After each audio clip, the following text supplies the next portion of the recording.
हमारा है विषय जो हमें इस पर अपना मत उपस्थापित करना है, वह है विसर्जन, अर्थात व्रत विसर्जन।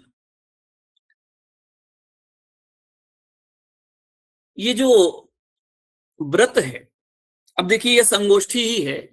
हमने जो, और यहाँ उल्लेख करना चाहूंगा मैं, जिनके भाष्य पर यह, जिनके द्वारा विज्ञान भाष्य किया गया है आचार्य पंडित मोतीलाल शास्त्री जी द्वारा, उसी के आलोक में यह व्याख्यान है। उन्होंने बहुत ही गूढ़ अर्थात अंतरतम जाकर के यह भाष्य लिखा है, और उसे देखकर पता चलता है कि हम अ, हमारे जो शास्त्र हैं, ये जो ब्राह्मण है, भूमिका तो हमारे पूर्ववक्ता ने बताई थी कि वेद ब्राह्मण इत्यादि सब, तो जो ब्राह्मण है वो विधि और निषेध, क्यों ऐसा क्यों कहा गया कि विधि और निषेधात्मक जो ब्राह्मण है क्यों पढ़ना चाहिए, एक एक आपको जहां शंका होगी उसका निवारण करता है ब्राह्मण। और यह भाष्य जो शास्त्री जी द्वारा लिखा गया है, ये तो और उपकृत करता है। तो हम विषय में प्रवेश करते हैं। वह, अब विषय देखिए कि व्रत ग्रहण हुआ और व्रत विसर्जन। अब व्रत विसर्जन जब करेंगे, अब यही देखिए, हाँ मैंने संचालक महोदय आदरणीय लक्ष्मी नारायण जी का उल्लेख नहीं, मैं यही उल्लेख कर देता हूं कि आप द्वारा व्रत का जो है, आपने व्रत ग्रहण किया, इस संगोष्ठी में व्रत ग्रहण किया, और जैसे इसका समापन होगा, जिनके द्वारा भी आभार प्रकट होगा, ये आप समझिए कि वो व्रत विसर्जन है। कोई भी कार्य बिना व्रत ग्रहण और व्रत विसर्जन अर्थात ग्रहण और विसर्जन के अनंतर हो ही नहीं सकता। द्वयम वा इदं न तृतीयम अस्ति, ऐसा भाष्य में भी आता है कि तीसरा है ही नहीं, दो ही हैं, व्रत ग्रहण या फिर व्रत विसर्जन। वो लोक में भी है, लोक व्यवहार में भी है, हमारी रोज दिनचर्या में भी है। जैसे किसी के आने पर हम हाय हेलो करते हैं, नमस्कार करते हैं, सुप्रभात करते हैं, और उनके जाने से पूर्व अर्थात जहां हमको समाप्त करना है, क्योंकि हम वैसे नहीं रह सकते, तो हम आपसे मिलकर बहुत अच्छा लगा, शुभ रात्रि, या फिर बाय, अथवा अन्य शब्दों से व अन्य वाक्यों से विराम करते हैं। वैसे ही व्रत भी है, हमने व्रत ग्रहण किया है तो व्रत विसर्जन भी करना आवश्यक है। उसका जो उपस्थापन है, जो गूढ़ रहस्य है, उसके विषय में हम चलते हैं। तो अभी आपने व्रत ग्रहण देख लिया, व्रत ग्रहण के विषय में सुना, अग्नि व्रतपति व्रतमाचारी खंत दशकंतन में राधित्य इत्यादि मंत्रों से यह मंत्र बोलते हुए जो व्रत ग्रहण किए हुए था यजमान या कर्ता, वह अब विसर्जन करता है, उस व्रत की समाप्ति करता है। अब समाप्ति कर दिया अर्थात वह निर्विघ्न यज्ञ समाप्त कर लिया, इसलिए वह अब व्रत विसर्जन करेगा। यज्ञ समाप्ति में जो यजमान है वो यज्ञ कर्म का पूरा प्रमाण है, अपितु जो यज्ञ संस्था को प्राप्त कर चुका है वो यजमान है, उसके लिए वो यज्ञ कर्म सिद्ध हो गया है, अर्थात उसका यज्ञ फल मिल गया है। अब वह इदम अहम अनृतात् सत्यम उपैमि, इस मंत्र से व्रत ग्रहण किया था, और अब अंत में वह वाक्य में अंत में ही बोलूंगा, मध्य में आता है कि इदं ज एवास्मि सोस्मि, तो व्रत विसर्जन में बोलेगा। अब यागिकों की जो सम्मति है इस मंत्र से व्रत ग्रहण को करने में है कि यहां से व्रत ग्रहण तो कर लिया, अब ये जो संपूर्ण ब्रह्मांड है, आप यहां देखिए कि सत्य और अनृत, वो कहा ना द्वयम वा इदं न तृतीयम अस्ति, सत्य और अनृत अर्थात झूठ, इससे इतर, सत्य और असत्य से इतर कुछ भी नहीं है। इस सत्यानृत के युग में ये जो युग्म है, जो जोड़ है, जो योग है, इसमें सत्य ही देवता है और अनृत है वह मनुष्य है। इसीलिए यहां कहता है कि मैं अनृत से सत्य भाव को प्राप्त होता हूं, सत्य की उपासना करता हूं, सत्य को सत्य पूर्वक, सत्यनिष्ठा पूर्वक यह करता हूं। और ऐसा कहता हुआ यजमान जो है मनुष्यों की मंडली से, मनुष्यों की पंक्ति से देवताओं की पंक्ति में आ जाता है, क्योंकि अभी वो असत्य से सत्य की ओर बढ़ गया है, सत्य का पालन करने वाला हो जाता है। क्यों? क्योंकि ब्राह्मण वह व्रत ग्रहणानंतर यजमान सत्य ही बोलेगा, ऐसा निश्चित करके जो देवता है, जो देवता लोग हैं, वो तो हमेशा ही इस नियम का पालन करते हैं, क्योंकि वह सत्य है। देवता सत्य क्यों है? क्योंकि देवता निरंतर सदा सर्वदा सत्य ही बोलते हैं, और इसीलिए वे यशस्वी हैं। अब हम सब में भी देख लीजिए, जो सत्य बोलने वाला होगा वो यशस्वी होगा, चाहे वो युधिष्ठिर हो या फिर सत्य बोलने में कौन ही नाम जानता उनका, हरिश्चंद्र। तो वो यशस्वी होता है और यश देवताओं जैसा यश प्राप्त करता है। अब ये जो सत्य संवत्सर मंडल है, ये सब में सब जगह इन्हीं सौर प्राण जो देवता हैं, इन्हीं की सत्ता है। अब ये जो प्राकृतिक यशो विज्ञान को जानता हुआ मनुष्य जो देवताओं की भांति सत्य पथ का अनुसरण करता है और सदा सत्य भाषण करता है जो मनुष्य, वह भी देवताओं की भांति यशस्वी हो जाता है, ये मंत्र ग्रहण करके। और यज्ञ समाप्ति पर, अर्थात व्रत की समाप्ति पर, इदम अहंज एवास्मि सोस्मि, अर्थात यह बोलता हुआ व्रत विसर्जन करता है। यह जो अमानुष तुल्य है, देवतुल्य हो जाता है, अर्थात जो मनुष्य से अमानुष हो जाता है। कब? व्रत ग्रहण करने के पश्चात। और व्रत विसर्जन के पश्चात क्या हो जाता है? इदम सत्यादन, ऐसा नहीं बोलता वह कि इदम हम सत्यात अनितम उपैमी, अर्थात मैं सत्य से अनित के भाव को प्राप्त होता हूं, यह बोल करके व्रत विसर्जन करना उचित प्रतीत नहीं होता। प्रश्न उठता है क्यों? क्योंकि मैं सत्य से अनित भाव को प्राप्त हो रहा हूं, यह बोलने से मिथ्या भाव को प्राप्त होता हुआ यज्ञ करता यजमान पुनः मनुष्य भावोपेत हो जाता, अर्थात पुनः मनुष्य मूसको भवति, पुनः मनुष्य हो जाएगा। तो ऐसी अवस्था में यज्ञ करना सर्वथा व्यर्थ हो जाता है, क्योंकि देव भाव से हटकर वह मनुष्य पुनः साधारण मनुष्य बन जाता है। इसलिए वह क्या कहता है? इदम अहंज एवास्मि सोस्मि, इदम अहम यो एवा अस्मि तो अस्मि स अस्मि। यह बोलकर ही व्रत विसर्जन करना चाहिए, और यह बोलकर ही व्रत विसर्जन करता है। अब ये जो कर्म है, जितने भी कर्म हैं, उन सभी के आदि और अंत हैं, अर्थात उपाकर्म है और उत्सर्ग है। हमने व्रत प्रारंभ किया, कर्म प्रारंभ किया, और जहां विसर्जन किया, जहां वहां समाप्ति की। ये दो कर्म करने पड़ते हैं, उपाकर्म और उत्सर्ग। उन कर्मों में नियुक्त होने के लिए, उन कर्मों के संबंध रखने वाले विशेष नियमों के पालन के लिए उन उन कर्मों के प्रारंभ में प्रतिज्ञा करनी पड़ती है, एवं जब वे कर्म समाप्त हो जाते हैं तो उनके अंत में उन नियमों का विसर्जन करना पड़ता है, और यही उत्सर्ग कहलाता है। इसे उद्यापन भी कह सकते हैं, पारण भी कह सकते हैं, पारणा भी कह सकते हैं, इत्यादि इत्यादि नामों से जाना जाता है। यही आद्यंत के कर्म को जो है वैदिक परिभाषा में व्रत ग्रहण और व्रत विसर्जन कहते हैं। बिना इनके कर्म का स्वरूप ही नहीं बनता। यजमान हविर यज्ञ करने वाला है, अतएव इसे आप उपस्पर्श, प्रागेव जल का स्पर्श उपस्पर्श करके सबसे पहले व्रत ग्रहण करना पड़ता है, सबसे पहले व्रत ग्रहण करता है, और समाप्त हो जाने के बाद व्रत विसर्जन करता है। संपूर्ण यज्ञ जो है स्वर्ग प्रकृतिभूत आहवनी अग्नि पर प्रतिष्ठित है।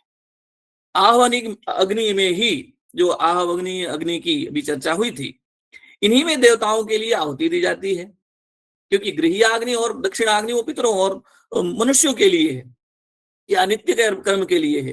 तो उसकी साक्षी में मंत्र पूर्वक व्रत ग्रहण होता है, और उसी की साक्षी में व्रत विसर्जन भी होता है। ग्रहण विसर्जन संबंधी दो मत हैं। कुछ याज्ञिकों के मतों के अनुसार ये जो मंत्र है, अग्ने व्रत पते व्रतंचारिख्यामि तन्मेराध्यताम इत्यादि, इस मंत्र से व्रत ग्रहण होता है। और अग्ने व्रत पते व्रतमाचारी खंतन में राधि इत्यादि, इस मंत्र से व्रत विसर्जन होता है। और कुछ याज्ञिक लोग जो है इदमहम अनिर्तात सत्यमुपैमि, इससे व्रत ग्रहण करते हैं। और इदमहंज एवास्मि सोस्मि, इस मंत्र से विसर्जन करते हैं। दो संप्रदाय है, पहला और दूसरा। जिसमें ये जो दूसरा वाला है, अर्थात इदमहम अनिर्तात सत्यमुपैमि और ज एवास्मि सोस्मि, ये दूसरा ज्यादा प्रचलन में है और दूसरा ही मत जो है प्रायः प्रयोग में लेते हैं। अनेन त्वेवोपेयात्, यह कहा है कि एव पद से जो है पूर्व मत का खंडन नहीं है। इसी मंत्र में आया अनेन त्वेवोपेयात् वयं वा, इससे पूर्व मत जो है उसका खंडन नहीं किया, अपितु द्वितीय की प्रशंसा की है। जो दूसरा मत है उसकी प्रशंसा की गई है। दोनों ही पक्ष हैं, दोनों कामचार हैं। अब जैसा कि महर्षि कात्यायन कहते हैं, अंतरेण पराग्नि त्वापरेण हवनीयं प्राक् तिष्ठन्नग्निमीक्षमाणोप उपस्पृश्य व्रतमुपैत्यग्ने व्रतपते इदमहमिति वा। जिनके मत में इदमहम अनिर्तात सत्यमुपैमि इदमहंज एवास्मि सोस्मि, इन मंत्रों से ग्रहण विसर्जन होता है, उनके मत को प्रधान मानने का कारण यही है कि संवत्सर प्रजापति वह सत्य स्वरूप है एवं आज यह जो यजमान है उसी सत्य प्रजापति की सत्ता में प्रविष्ट होना चाहता है। इसीलिए उचित है और कारण भी है कि यह यजमान जो है सत्य का आश्रय ले और उस आश्रय को लेकर के ग्रहण और विसर्जन करे। जैसे मैं आज अनंत भाव से सत्य भाव को प्राप्त हो रहा हूं, इससे ग्रहण किया, और मैं जो हूं सो ही हूं, जय वास्मि सोस्मि, इससे विसर्जन करता है। अब ये दोनों वाक्य ही सर्वथा सत्य हैं।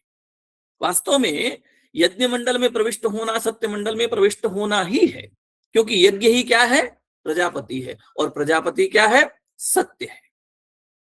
ऐसी अवस्था में सत्यवाक के द्वारा ग्रहण विसर्जन करता हुआ जो यजमान है वो सत्य यज्ञ रूपी प्रजापति को अवश्य में वो प्राप्त कर लेता है।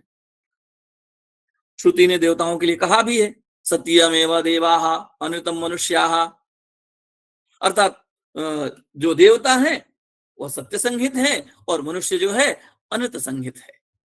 तो जिस यज्ञ प्रजापति से देव मनुष्य प्रजा का निर्माण होता है, उस प्रजापति के सत्य और विश्व ऐसे दो भाग हैं। सत्य अमृत है, विश्व मृत्यु है। अमृत अविनाशी है, मृत्यु विनाशी है। सत्य तत्व पूर्ण है, शांत है, नित्य है, आनंद रूप है, और विश्व अपूर्ण है, अशांत है, अनित्य है और दुख स्वरूप है। यद्यपि दोनों तत्व जो है तमः प्रकाशवत अत्यंत विरुद्ध है। एक तम है, अंधकार है, एक प्रकाशवत है, जिसकी जिसकी प्रकाश हम जिसे देख ही नहीं सकते, इतना प्रकाशवत है, परंतु फिर भी दोनों सदा साथ रहते हैं। अमृत मृत्यु के बिना नहीं रह सकता और मृत्यु अमृत के बिना नहीं रह सकती। पानी से घोर शत्रुता रखने वाला अग्नि भी जब पानी में प्रविष्ट होता है तो पानी को गर्म करके अपने जो उसका शत्रु है, और ऐसा शत्रु जो उसे नष्ट कर देता है, अपने शत्रु उसके साथ पानी के साथ मिला रहता है। कैसे? उसे गर्म करके। चंद्रमा के पृष्ठभाग का जो हम नहीं देख पाते, जो अंधकार है, वो आगे की ओर जो सूर्य की ओर है प्रकाश भाग, दोनों विरुद्ध होते हैं परंतु दोनों साथ ही तो रहते हैं। सर्वथा शांत पानी, सर्वथा अशांत लहरें जैसे परस्पर ओतप्रोत रहती हैं, वही पानी किनारे पे आकर के लहरों का स्वभाव ले लेता है और वह मध्य सागर में रहते हुए शांत रहता है। इसी प्रकार अमृत और मृत्यु, सत्य और विश्व अंतरांतरी भाव संबंध से, जो कि संबंध षड विकल्प नाम से प्रसिद्ध है, परस्पर ओतप्रोत रहते हैं। और इसी अभिप्राय में श्रुति कहती है, अंतरमृत्योरमृतम मृत्यावमृतमाहितमिति। मृत्यु के उदर में अमृत है और मृत्यु के अमृतत्व में, मृत्यु में क्या है, अमृत व्याप्त है, अभिव्याप्त है, उसके भीतर ही है। और उसके भीतर भी भीतर वह है। इसका तात्पर्य यह है कि इन दोनों में आधार आधेय अभाव अभाव नहीं है, आधार आधेय अभाव नहीं है। क्यों? क्योंकि जिस प्रकार एक कमरे में रखे हुए दीपक के प्रकाश में उसकी प्रकाश स्थान, उसका जो प्रकाश, उसी प्रकाश स्थान में दूसरे प्रकाश का जो दीपक का प्रकाश रहता है वह समा जाता है। आप एक दीपक रखिए और वही दूसरा दीपक भी रखिए, वह प्रकाश उसमें एक दूसरे में समा जाएंगे। तो जैसे इन दोनों प्रकाशों में आधार आधेय भाव नहीं होता, ठीक इसी प्रकार एकादशवच्छिन्न होने से अमृत मृत्यु में भी आधार आधेय भाव का निश्चय नहीं हो सकता। और भी स्पष्ट करने के लिए उदाहरण आप समझ लीजिए कि एक अंगुली है, ये हमारी उंगलियां हैं। इस उंगली को क्या आप अमृत समझ लीजिए, और अंगुली में ये जो उंगली है, उंगली में हिलने वाली जो क्रिया है, उस क्रिया को, यानी उस क्रिया के हिलने को, हिलाना जो है वो अंगुली में है। अब प्रयास करने पे भी आप इस उंगली को क्रिया के जो आधार आधेय भाव है उसका निश्चय नहीं कर सकते, अर्थात उंगली तो है, इस उंगली के हीरा में, उसमें मृत्यु समझ लीजिए। आपने उदाहरण उंगली को क्या समझा? अमृत, और जो हिलने की क्रिया है उसे मृत्यु समझा। अब ये उंगली को हिलाइए आप, अब आप स्वयं पूछें कि इस उंगली में जो क्रिया हो रही है वह उंगली की क्रिया है अथवा हिलाना, अर्थात ये क्रिया उंगली में है।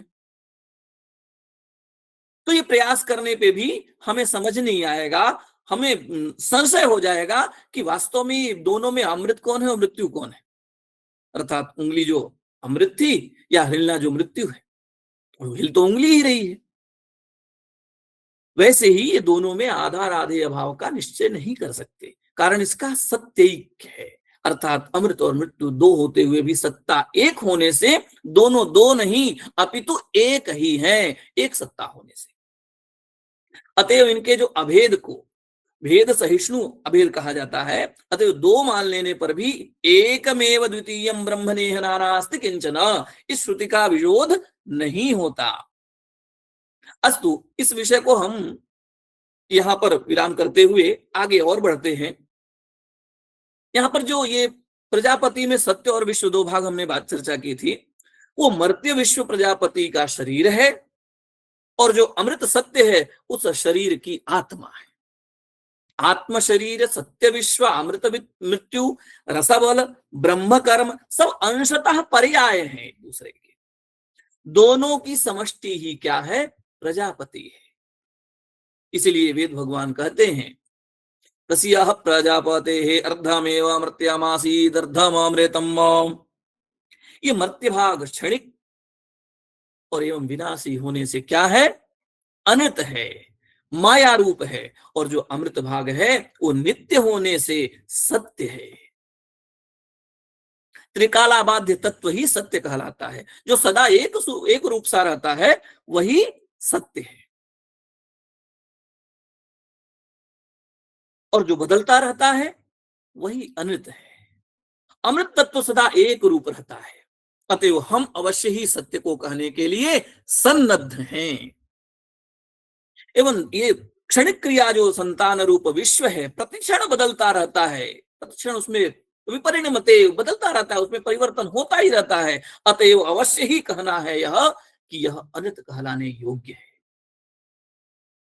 इस प्रकार यह सिद्ध हो जाता है कि जो सृष्टि निर्माता प्रजापति में सत्य और अनित ये दोनों भाग हैं, अर्थात जो नित्य है वो सत्य है क्योंकि प्रजापति सत्य है, और उसने जो बनाया, ये विश्व का निर्माण किया, ये अनित है क्योंकि एक सा नहीं रहता। तो दोनों ही उसमें निहित हैं, दोनों ही उसमें रहते हैं।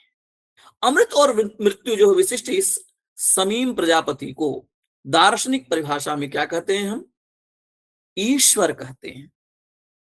और इस ईश्वर में सत अर्थात अमृत, असत अर्थात मृत्यु, ये दोनों ही भाग हैं। और इसलिए ईश्वरावतार पूर्ण कल्पोपेत भगवान श्री कृष्ण कहते हैं गीता में, अमृतंचैव मृत्युश्च सदसच्चाहम अर्जुन। हे अर्जुन, ये जो अमृत और मृत्यु है ये मैं ही हूं, ये सदसत प्रजापति से संपूर्ण प्रजा उत्पन्न होती है, क्योंकि उत्पादक प्रजापति में सत्य और अनित दोनों ही भाग हैं। अतः उससे प्रजा भी सत्य और अनित दो ही प्रकार की उत्पन्न होती है। सत्य प्रजा को कहते हैं, और जो सत्य प्रजा है वो सत्य प्रजा को देवता कहते हैं, और जो अनित प्रजा है वही मनुष्य है। प्रजापति में भी सत्य अनित दो भाग है, प्रजा में भी सत्य अनित दो भाग हैं। अब जहां देखो वहां ये दो ही भाव हैं। भाव सत्य है, अभाव अनित है। दिन सत्य है, रात्रि अनित है। आनंद सत्य है, दुख अनित है। एक सत्य है, अनेक अनित है। इस प्रकार आप जहां जाएं, जहां कहीं भी जो भी कुछ देखेंगे, जो दृष्टिमान दृष्टिगोचर होगा, वह आपको सिवाय दो तत्वों के कोई और तीसरी वस्तु मिल ही नहीं सकती। कारण इसका यही है कि इनको उत्पन्न करने वाले के कोश में भी उत्पत्ति के साधन भूत जो उपादान कारण ये ही दो तत्व हैं।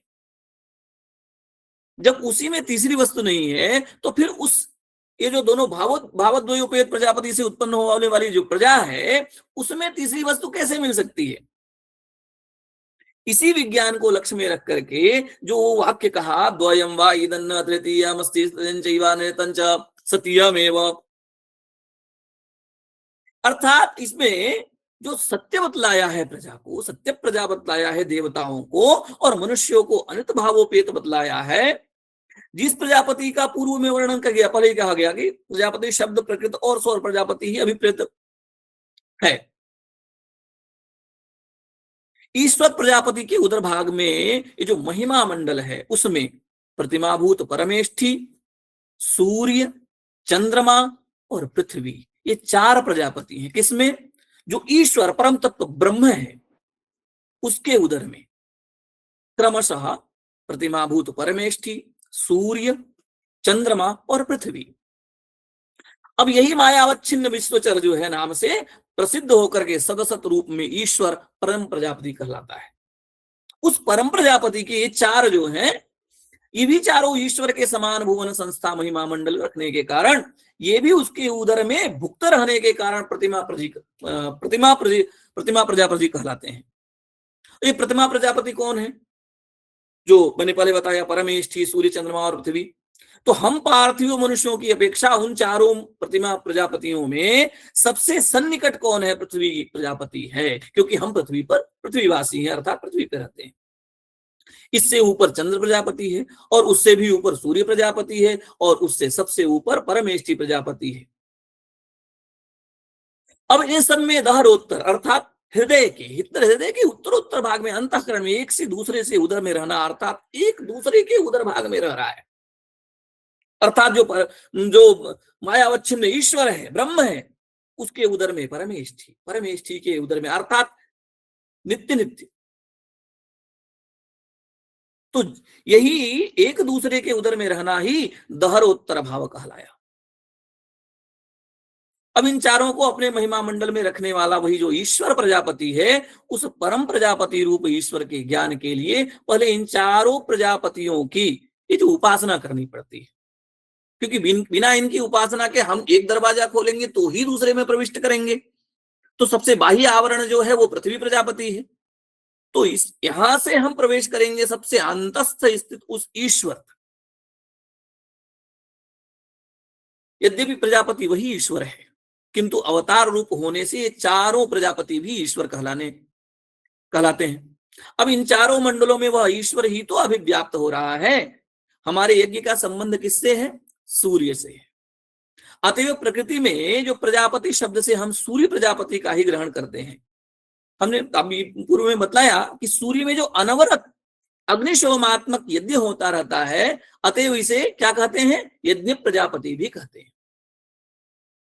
तो सौर यज्ञ प्रजापति के कोश में अग्नि और सोम ये दो वस्तु तत्व हैं। इन्हीं दोनों के सम्मिश्रण से ये प्रजापति रोदसी अर्थात द्यावा पृथ्वी, त्रिलोकी, द्यावा पृथ्वी का युग्म हुआ, मध्य में तो अंतरिक्ष ही है, त्रिलोकी का निर्माण करते हैं। अग्नि सत्य पदार्थ है, और सोम क्या है? ऋत पदार्थ है। ऋत अर्थात नियमन। जो सत्य का नियमन करता है, जैसे सूर्य प्रतिदिन उदयमान होता है, तो उस उदीयमान ये जो क्रिया है, रात्रि होती है, ये जो यही रित है। सहृदय शरीर पदार्थ को सत्य कहते हैं, एवं हृदय शून्य केंद्र रहित पिंडवस्था शून्य पदार्थ को ऋत कहते हैं। आप जितने भी पिंड देख रहे हैं, उन सबका एक ही शरीर है, एवं साथ ही उनका कोई न कोई हृदय है, अर्थात केंद्र है। अतएव यच्च यावत, अर्थात जो कुछ भी इन पिंडों को हम सत्य कहने के लिए सन्नद्ध हैं, दृढ़ प्रतिज्ञ हैं, संपूर्ण पिंड जो है अग्नि से ही बनते हैं। सोम द्रव पदार्थ है, और जब सोम अग्नि की पकड़ में आ जाता है, तो उसी क्षण अग्नि जो है पिंड रूप में परिणत हो जाती है, पिंड का स्वरूप ले लेती है। सोम गर्भित अग्नि ही क्या है, पिंड रूप में परिणत रहता है। इसका प्रत्यक्ष प्रमाण जो है वो हमारा शरीर है। आप कल्पना करें कि हमारा जो ये शरीर है, ये पिंड रूप में तभी तक परिणत रह सकता है जब जब तक कि हम इस शरीराग्नि में अन्न रूप सोम की आहुति दिए जाते हैं। यदि हम सोमान्न की आहुति अवरुद्ध हमारी हम अवरुद्ध कर दें, बंद कर दें, तो इस शरीराग्नि पिंड को ही वह खाने लगेगा, अंदर की अग्नि। यदि आप कुछ अभी अनशन की बात चल रही थी, अशन की बात चल रही थी, तो यदि आप कुछ न खाएं, तो वह क्या करेगा, सत्य अर्थात सत्य रूप अग्नि, वह इस शरीर को ही पिंड मान करके उस शरीर को ही अपना भोग मानकर खाने लगे। इसलिए जो नहीं खाते वो कहते अरे अब तो शुष्क होते जा रहे हैं, दुबले हो गए हैं। क्यों? क्योंकि जो अंदर सत्य रूप में स्थित जो अग्नि है, उसे तो सोम की आहुति चाहिए। उस सोम की आहुति आप अन्न रूप में उसे दे नहीं रहे हैं, तो वो अस्थि मांस चर्बी आदि को खाने लगेगा। और जब ये भी नहीं रहेंगे तो वो उत्क्रांत हो जाएगा और उग्र हो जाएगा। एवं शरीर की जो पिंडावस्था है, जो घनावस्था अर्थात स्थूल है, ये जो ठोस है, वह नष्ट हो जाएगी। पृथ्वी भी एक पिंड है, और ये जो पार्थ यच्चावत है, जो कुछ भी है पदार्थ है, वह क्या है, पिंड है। पिंड अग्नि का ही बनता है। अतएव अग्नि पृथ्वी स्थानीय, अर्थात यास्क भी कहते हैं अग्नि पृथ्वी स्थानीय है। यह कहा जाता है कि पिंड से चारों ओर निकलने वाली जो रश्मियां हैं, वो पिंड के केंद्र से बद्ध रहकर नियत मार्ग से ही होकर बाहर फैलती हैं। जैसे सूर्य, चंद्रमा, दीपक आदि जो ज्योतिषमान पिंडों से ही ये रश्मियां सर्वसाधारण को प्रत्यक्ष होती हैं और हम देख सकते हैं। किंतु जो पृथ्वी आदि ज्योतिषमान पिंड नहीं है, उनसे भी चारों ओर रश्मियां निकलती हैं, जिनका प्रत्यक्ष विज्ञान चक्षु से किया नहीं जा सकता। वस्तु वस्तुतः ये आपामर जो आविद्वज्जन है, इनको सब रश्मियों का ही प्रत्यक्ष होता है। जिस वस्तु पिंड को सर्वसाधारण मनुष्य ने दृश्य समझ रखा है, वह तो सर्वथा अदृश्य ही है, उसका केवल स्पर्श मात्र होता है। प्रत्यक्ष तो वेदमय रश्मि मंडल का ही होता है। इसका आगे निरूपण करेंगे। अब ये जो अप्राकृत भी आई, इस विषय को ही यहाँ जो कहा कि जो पिंड है, उससे, क्योंकि एक दीपक आप जलाएं और उसकी जो लौ है, उसकी जो दिशा है, वो एक ओर न हो करके उस सभी दिशाओं में फैलेगी। उसका जो प्रकाश है, आप उदाहरण समझ लीजिए, एक दीपक सामने रख लीजिए। अब उस दीप शिखा से चारों ओर जो फैली हुई अनंत रश्मियां निकल रही हैं, सबका स्थान नियत है। पूर्व दिक की ओर, पूर्व दिशा की ओर जाने वाली जो रश्मि है, वो भी कभी भी जो है पश्चिम दिशा की ओर नहीं जा सकती। वो रश्मि, वो प्रकाश जो है पूर्व दिशा की ओर ही जाएगी। वो इसी प्रकार पश्चिम भाग की ओर जाने वाली जो रश्मि है, वो कभी भी पूर्व दिशा की ओर नहीं जाएगी। और यदि आपको परीक्षण करना है, तो पूर्व दिशा की ओर जाने वाली जो रश्मि है, उसके आगे आप एक तिल या कुछ कोई वस्तु रखते हैं, तो क्या होगा, उस ओर जो जाती हुई रश्मि है, उससे टकराकर, उस तिल से या उस वस्तु से टकराकर प्रतिफलित होती हुई उसी नियत मार्ग से वापस परावर्तित हो जाएगी, किंतु इधर उधर विरुद्ध मार्ग का अनुसरण कदापि नहीं करेगी। इसी नियत भाव के कारण हम अग्नि को क्या कहते हैं? पिंड स्वरूप सत्य कहते हैं, और सत्य कहने के लिए सन्नद्ध हैं। और इसी सत्य अग्नि का परम मित्र जो है, अग्नि की स्वरूप रक्षा में अपने आप को न्यौछावर करने वाला जो सोम है, वो सर्वथा ऋत है। पानी, वायु, वायु अर्थात साम सदाशिव नाम से जो व्यवहृत होने वाला शिव वायु है, एवं सोम, ये तीनों एक ही जाति की वस्तु हैं। घनावस्था में वह जो है पानी अर्थात जल रहता, जल कहलाता है। तरलावस्था में वह युक्त सोम वायु कहलाता है। और जब विरल अवस्था युक्त होता है तो वही प्राण रूप होकर के सोम कहलाता है। तीनों एक ही वस्तु की अवस्थाएं हैं, न कि वस्तु तीन है। वस्तु तो एक ही है, वो अवस्थाएं हैं। सोम ऋत है, पानी वायु सोम तीनों एक वस्तु है। तो ऐसी अवस्था में तीनों का सिद्ध एक ऋत हो जाना ही सिद्ध होता है। सोम और वायु जो है अति अत्र प्राण के अभाव के कारण चक्षुरेंद्र से प्रत्यक्ष नहीं होते, अतएव उनके ऋत भाव का अग्नि की भांति आप साक्षात्कार नहीं कर सकते। किंतु अत्र प्राण प्राण के अधिक मात्रा में रहने के कारण जो चक्षुर इंद्रिय है, यह चक्षु है, यह प्रत्यक्ष जो है, यह दृष्टि जो जल है, जो सोम ही है, आप उस ऋत भाव को प्रत्यक्ष देख सकते हैं। आप बहते हुए पानी के आगे अपना हाथ लगा दीजिए, दीप रश्मि की भांति जैसे वहां वह परावर्तित हो जा रही थी टकरा करके, ऐसा नहीं होगा। आप हाथ, आपका जो हाथ है, जहां पानी के आगे जिस ओर बहाव है उसका उधर उधर लगाएंगे तो वो इधर उधर से होके निकल जाएगा, बह जाएगा, परंतु परावर्तित नहीं होगा। कारण इसका यही है कि अग्निपिंडों की भांति पानी का कोई केंद्र नहीं है। केंद्राभाव के कारण ही पानी में सत्य भाव उत्पन्न ही नहीं होता। अब यही बात वायु और सोम में भी समझनी चाहिए। इस प्रकार अग्नि सत्य है और सोम ऋत है। अब यह भली भात सिद्ध हो जाता है कि ये सत्यानृत रूप जो अग्नि सोम से देव मनुष्य प्रजा उत्पन्न होती है। सूर्य में रहने वाले जो 33 आग्नेय प्राण हैं, वे देवता कहलाते हैं। सौर मंडल में ज्योतिर्मय प्राण का नाम ही देवता है। अतएव जो मंत्र है चित्रन देवानाम उदगादनीकम, ये कहा जाता है कि जो संपूर्ण देवता है, सौर प्राण सूर्य पिंड से ही बद्ध रहते हैं, अर्थात उससे ही जुड़े हुए रहते हैं। इसलिए ये सदा सत्य मार्ग का ही अनुसरण करते हैं। और उधर सूर्य मंडल में सर्वत्र अभिव्याप्त ऋत सोम ऋत भाव के कारण सूर्य के केंद्र से पृथक रहता है। हम पार्थिव मनुष्यों की उत्पत्ति का प्रधान कारण भी यही सोम है। सोम ही को महान कहते हैं। जिस प्रकार दर्पण पर सूर्य का प्रतिबिंब पड़ता है, वैसे ही इस महान सोम के ऊपर ही उस विश्व व्यापक अव्यय पुरुष का, यानी उसका जो चित्त है, उसका प्रतिबिंब पड़ता है। अव्यय आत्मा की योनि ये महान है, और इसी में अव्यय पुरुष जो गर्भ धारण करता है, जीवात्मा कहलाने लगता है। जैसा कि भगवान विष्णु, भगवान श्री कृष्ण कहते हैं, मम यो निर्महद ब्रह्म तस्मिन् गर्भं दधाम्यहम् संभवः सर्वभूतानां ततो भवति भारत सर्वयोनिषु कौन्तेय मूर्तयः संभवन्ति याः तासां ब्रह्म महद्योनिरहं बीजप्रदः पिता। मैं ही बीजप्रद पिता हूं। सोम की जो अवस्था विशेष का ही नाम पानी है, जल है, हमने पहले ही बताया था। अब ये उसी पानी से, उसी जल से, दूसरे शब्दों में जो सोम से पांचवी आहुति होती है, उसी से पुरुष की उत्पत्ति होती है। ऐसा श्रुति भी कहती है, इति तु पंचम्याम हुतावापः पुरुष वचसो भवन्ति, छांदोग्य उपनिषद में है। सूर्य से ऊपर, सूर्य के चारों ओर अभिव्याप्त रहने वाला पानी जो है, वह क्या कहलाता है? अंभः। जल वही है,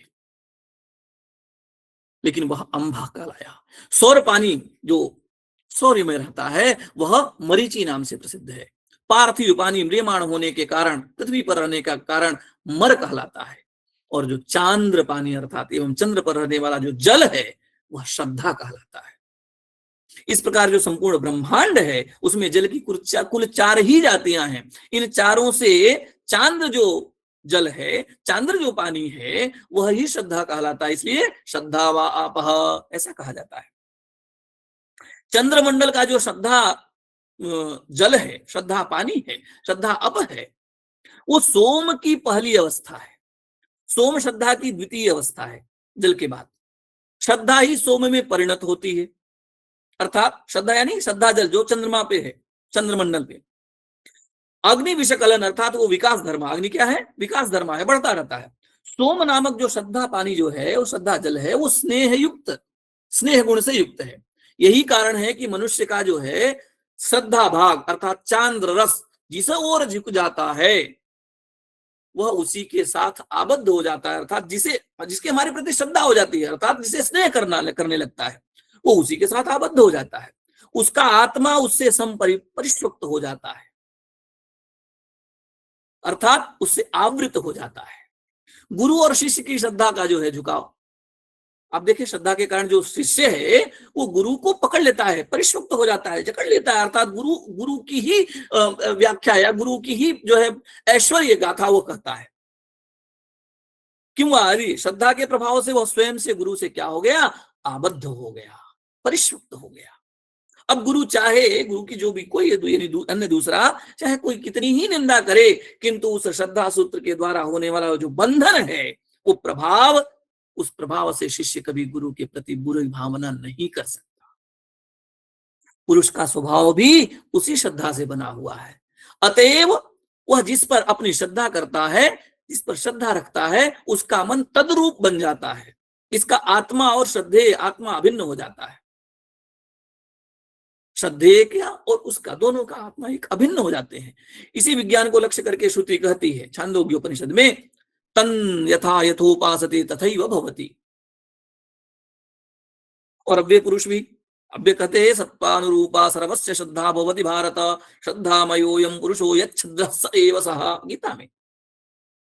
इसी श्रद्धा से सोम उत्पन्न होता है, सोम से वर्षा होती है, अर्थात वही सोम स्थूल रूप में परिणत हो बरसने लगता है। वर्षा रूप में परिणत इस सोम से, जिसे कि हम जल कहते हैं, पानी कहेंगे, इससे अन्न उत्पन्न होता है। और उस अन्न से क्या बनता है? रेतहा। उस रेत सोम की जब स्त्री स्त्री रूपी रक्ताग्नि में आहुति होती है, तो इसी अग्निशोमात्मक अर्थात जो यज्ञ वहां चल रहा है सूर्य के वहां, अग्निशोमात्मक यज्ञ से पुरुष उत्पन्न होता है। और इस प्रकार पुरुष की उत्पत्ति श्रद्धा नाम के चांद्र सोम से ही होती है। यह बात भली बात सिद्ध हो गई, यह सिद्ध हो जाती है कि पार्थिव आकर्षण से निकलने के अनंतर जो वस्तु जिस स्थान की होती है, अपने प्रभाव के आकर्षण से आकर्षित हो वह उसी में लीन हो जाती है। और इसी वैज्ञानिक सिद्धांत के अनुसार यच्चयावत् प्रेतात्मा पार्थिव आकर्षण से मिलते निकलते ही प्रतिसंचर क्रम से अपने प्रभाव से, अपने प्रभव से चंद्रमा में चले जाते हैं। और इसी विज्ञान को लक्ष्य करके वेद भगवान कहते हैं, ये वही के चास्मान् लोकात् प्रयन्ति चंद्रमा सेवते सर्वे गच्छन्ति। चंद्रमसमेव चंद्रमसमेव ते सर्वे गच्छन्ति, कौशिक की ब्राह्मण उपनिषद का है।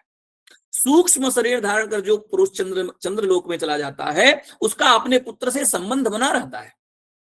क्यों? क्योंकि वो तो वही है ना, क्योंकि पुत्र में पिता का ही श्रद्धा रस श्राद्ध रस आया है। इसी श्रद्धा सूत्र के द्वारा चंद्रलोक में जाते हुए प्राणी, उसका पुत्र जो सोममय तंडुल होता है, क्योंकि उसमें जल रहता है तंडुल में, तो सोममय जो तंडुल है उससे निर्मित पिंड दान करके उसके समीप अन्न पहुंचा देता है।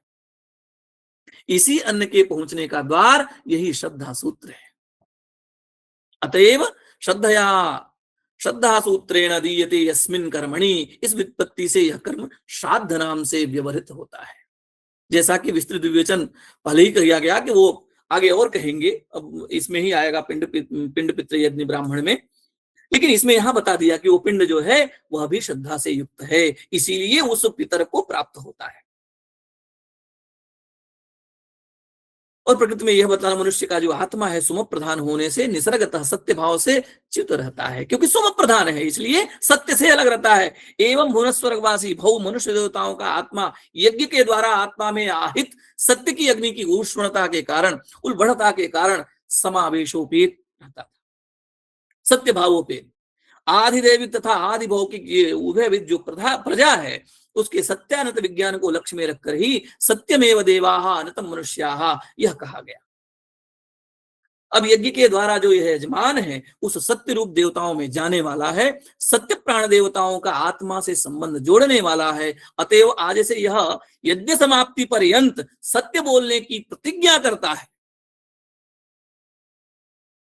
अब यज्ञ समाप्त होने पर व्रत विसर्जन करता हुआ यह यजमान मैं सत्य से अनंत भाव को प्राप्त हो रहा हूं, यह यदि बोलेगा तो वाग बल के प्रभाव से वह सचमुच पुनः साधारण मनुष्य बन जाएगा, क्योंकि वह तो देवता बन गया था।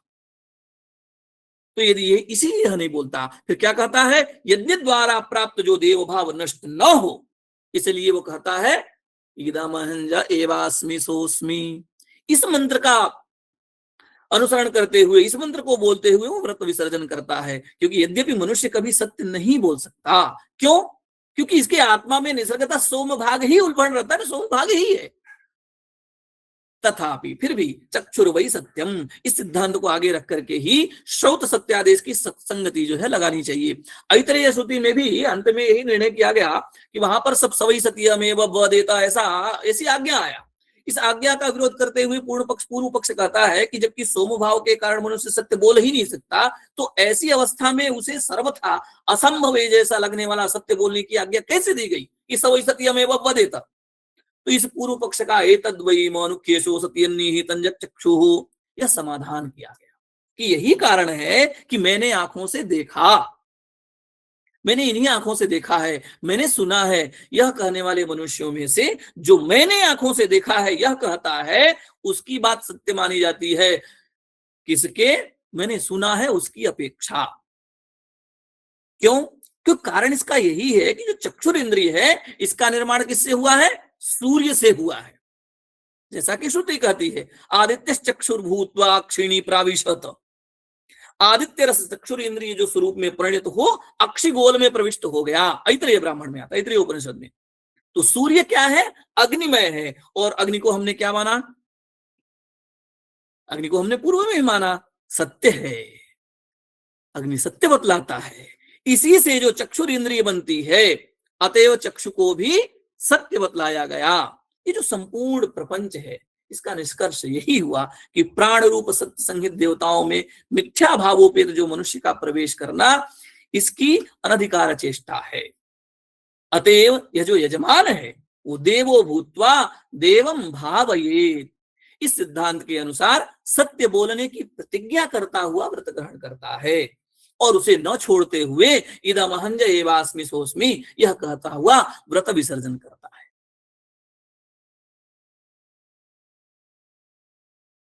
अब इससे यह स्पष्ट हुआ कि कोई भी जो भी दो मत है, सत्य और अनित्य, ये दोनों एक के पूरक हैं, ईश्वर से आबद्ध है। हम सभी कोई भी कर्म हो, यह संगोष्ठी ही क्यों न हो, इसका एक व्रत पक्ष है जहां से व्रत ग्रहण किया और आभार प्रकटीकरण के पश्चात वह व्रत विसर्जन है। और यही नहीं, हम सूर्योदय से लेकर पुनः सूर्योदय तक या सूर्यास्त तक ये व्रत ग्रहण करते हैं और व्रत विसर्जन करते हैं। और एक अंतिम निष्कर्ष ये हम जान लें कि मनुष्यों को यदि उसने व्रत ग्रहण किया है तो उस व्रत ग्रहण करते हुए उसको उसी अवस्था में रहना है तब तक जब तक वह व्रत विसर्जन नहीं कर देता, अर्थात और तभी उसका कर्म संपादित होगा, संपन्न होगा, उसका फल प्राप्त होगा। अब देखिए कुछ लोग प्रारंभ करते हैं कोई कर्म, अधूरे छोड़ दिए, उसका फल प्राप्त हुआ? कभी नहीं होगा। किसी ने केवल व्रत ग्रहण किया, कर्म तो किया ही नहीं, उसको भी फल प्राप्त नहीं होगा। और व्रतभंग, हमारे पूर्वाचार्य ने अभी कहा कि व्रतभंग होगा तो भी उसका फल प्राप्त नहीं होगा। और व्रतभंग जब तक व्रतोद्यापन नहीं करेंगे, यदि मध्य में छोड़ दिए तो भी व्रतभंग हो गया। तो किसी कर्म में आदि से लेकर अंत तक, अर्थात प्रतिज्ञा से लेकर विसर्जन तक, हमारे कर्म कांड में भी है, हम प्रतिज्ञा रूपी जो है संकल्प लेते हैं और इदन्न मम प्रियतान इदन्न मम, यह आपके लिए मेरे लिए नहीं, वहां भी वाग विसर्जन करते हैं, वहां भी विसर्जन करते हैं। अस्तु,